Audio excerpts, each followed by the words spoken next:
ચોટીલાના નાયબ કલેક્ટર તથા sub divisional magistrate એચ.ટી. Makwana દ્વારા યોજાયેલી આ બેઠકમાં કુલ 56 પાક રક્ષણ હથિયાર પરવાના રિન્યૂ કરવાની અરજીઓ પર નિર્ણય લેવામાં આવ્યો હતો. બેઠક દરમિયાન નાયબ કલેક્ટર એચ.ટી. મકવાણાએ તમામ 56 હથિયાર પરવાનેદારોની રૂબરૂ બોલાવી તેમની રજૂઆત સાંભળી હતી.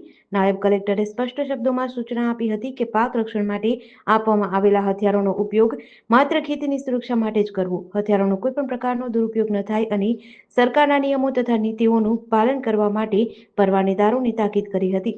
વહીવટીતંત્ર દ્વારા હથિયાર પરવાના રિન્યુઅલની પ્રક્રિયામાં સંપૂર્ણ પારદર્શિતા રાખવામાં આવી છે. 3 વર્ષના રિન્યુઅલ માટે ફી ₹1500, મોડી ફી, વધારાની ફી ₹1000 સાથે નાયબ કલેક્ટર એચ.ટી. મકવાણાએ જાહેર જનતા અને પરવાનેદારોને સ્પષ્ટ અપીલ કરી છે કે સરકાર દ્વારા નક્કી કરાયેલી ફી સિવાય અન્ય કોઈ પણ પ્રકારનો ખર્ચ લેવામાં આવતો નથી.